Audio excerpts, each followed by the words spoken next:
We offer bandsaws for makers from the home hobbyist to the professional shop, available on grizzly.com. Today I'm going to start work on a new table design from Cherry and Walnut. And what's kind of unique about this table design is that the surface of the tabletop is going to be notched around the four legs, so that the legs will actually extend above the surface of the tabletop. And I think that'll look pretty cool. What a show off. You know, I really wish you wouldn't do that.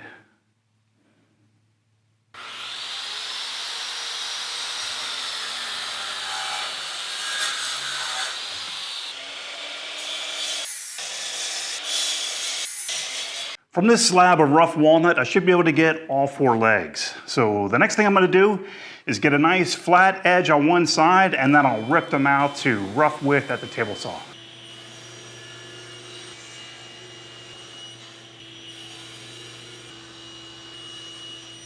I'm going to use my joiner to flatten one face of all the legs, and then also at the joiner, I'm going to square one adjoining face.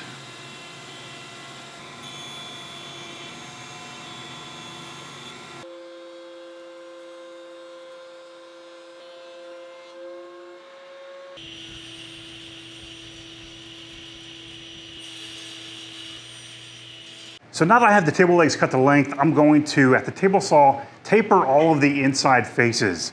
Now, I usually will do my mortises for the joinery first before I do the tapers, but for this table, it's not really going to make a difference.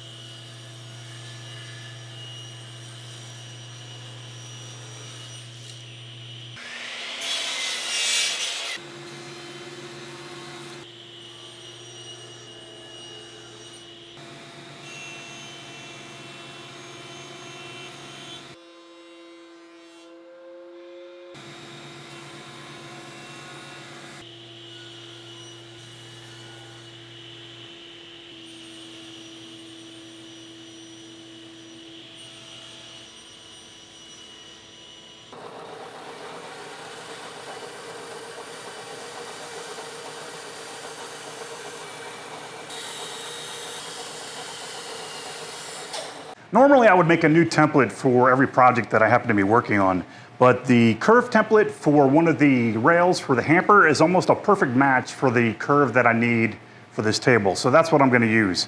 So I already traced out this template onto all of the rails, and I cut them out to the bandsaw staying close to the line. And now I'll take it all the way to the line using this same template at the router table using a combination of two router bits. I'm going to use one with the router bit having the bearing on the top and one with the bearing on the bottom.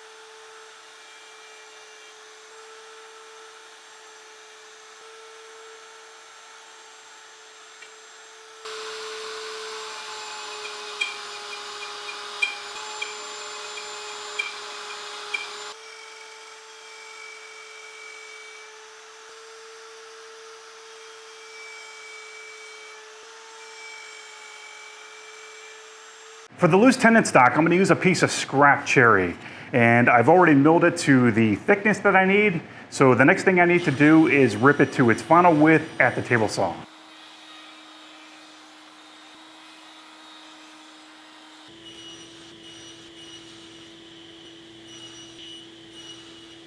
The tops of all the legs are going to extend above the tabletop surface. So in order to make these edges look a little more interesting, I'm going to round over these edges that make up the perimeter of the top of each leg using a 1/4 inch radius round over bit.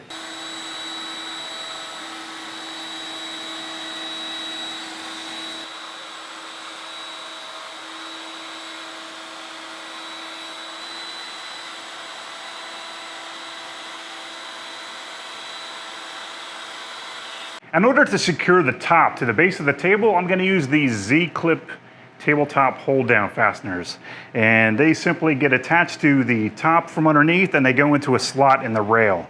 So I need to make 2 slots per rail, and in order to make those slots, I'm going to use my biscuit joiner.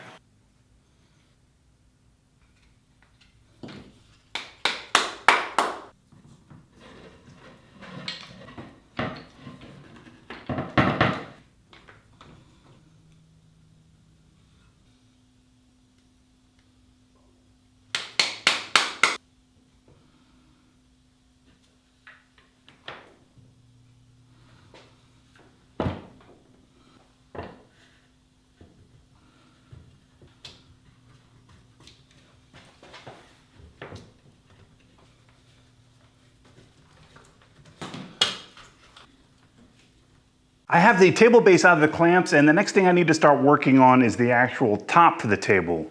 And I'm going to get that from a glue up of a few pieces of 4/4 cherry.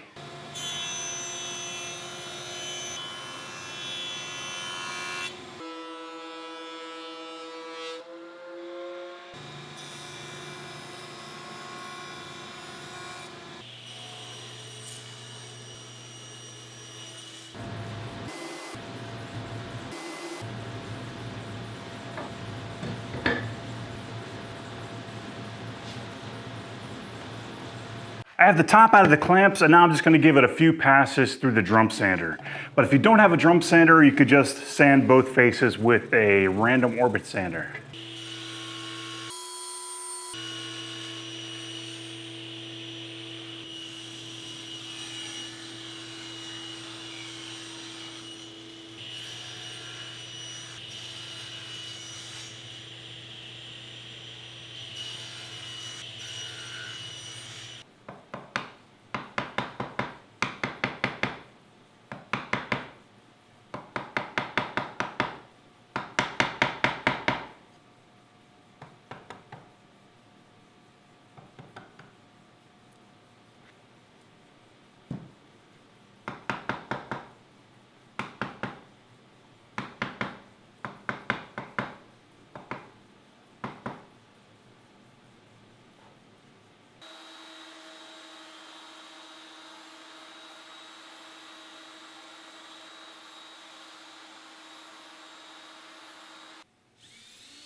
When I made the notches for this top, I deliberately made them so that there's about a 1/16 of an inch wiggle room.